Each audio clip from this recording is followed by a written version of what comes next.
So, Shloka number 30, Upadesha Sastri, chapter 14. There are people who want to get a thoughtless state as spiritual practice.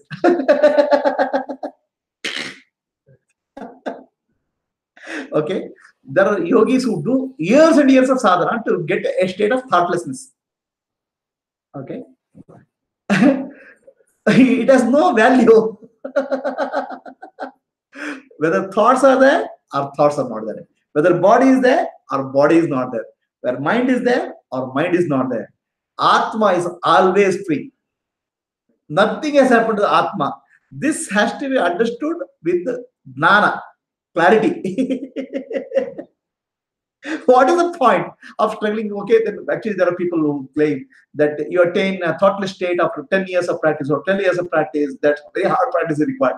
Then you'll get enlightened. So Vedanta doesn't give a damn, it doesn't give anything, it doesn't give any value to thoughtless state.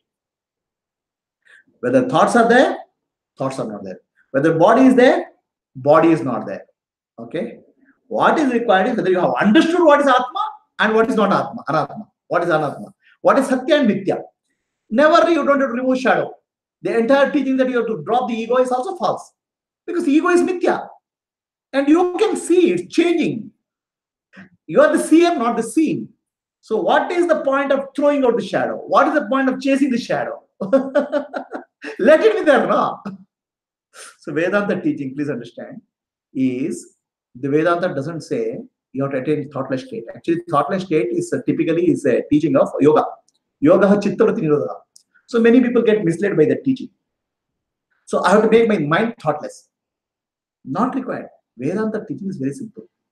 What is real and what is unreal, understand. And you realize that you are the real. That's all. And don't get deluded by the unreality. Okay. Now, you say, I have to attain thoughtless state. That means you are getting deluded now. Thoughtless state, you are giving importance. Your focus is not on Atma, focus is on Atma.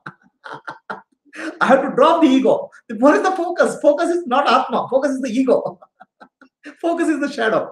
No, I want to drop my suffering. The focus is on the suffering, not on the Atma. I want to get rid of misery. Where is your focus? Your focus on misery. Again and again, you're focusing on the misery. Again, you're focusing on suffering. Instead of catching hold of the real.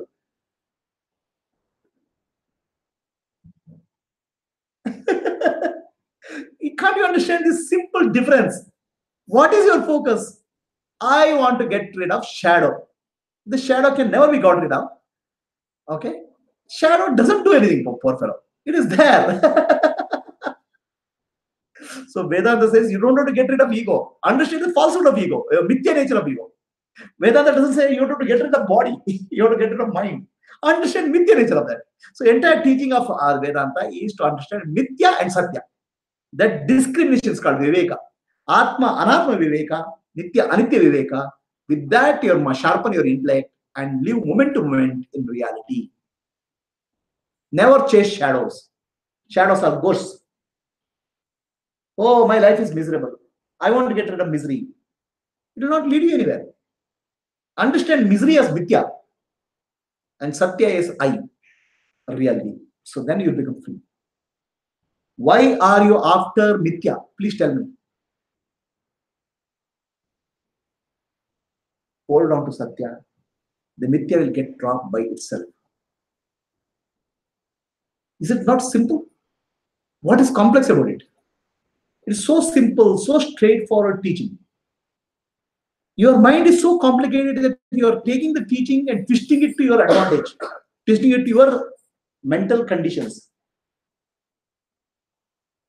Understand what mithya, understand satya. Always choose the side of satya. That's all.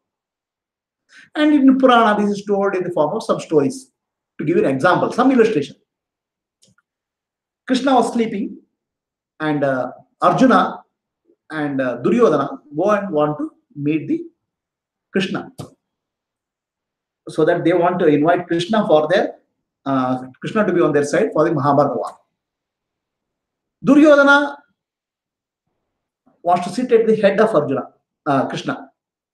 He is sitting at head of Krishna, and Arjuna is sitting at the feet of Krishna. So when Krishna, somebody gets up, then he sees person sitting at the feet.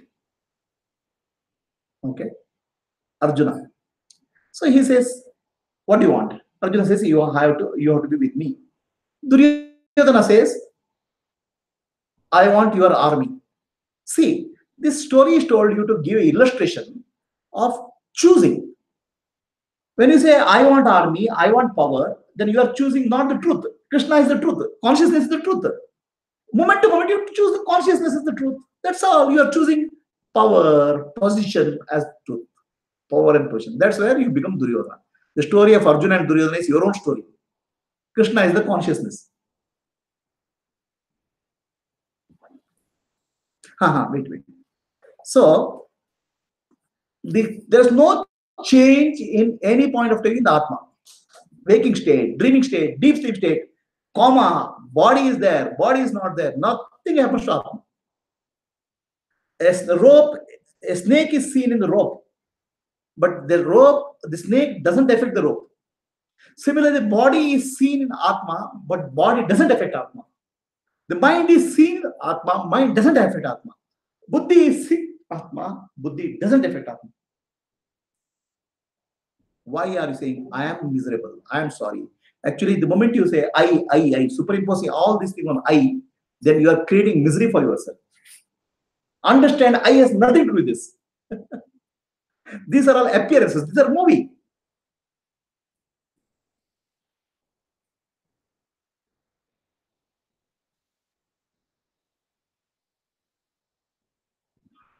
All duality is an appearance. Mithya is unreal. Every moment you have to choose the reality versus unreal. Don't you use this discrimination in your life? Huh? You use your discrimination very sharply. When you go to shop, he says 100 rupees. What 100 rupees you say? No, this is available for 70 rupees. You are using your discrimination, whether you have to pay 100 rupees or 70 rupees. Huh? When you are wearing a dress, should I wear this dress? No, this dress is old fashioned. This is a new dress. You are using your discrimination. Okay. Should I go for Ola or Uber? You are using your discrimination. Who is charging? Every moment you are using your discrimination for in Mithya. Use the discrimination to find out what is Mithya and what is Satya. Simple. That same intellect. Use it properly. Finish. Matters over. Every moment of your life, you are not using your discrimination. Morning, when you are putting a cup of coffee, how much sugar should I put? 1 spoon or half a spoon? Okay. You're using your discrimination.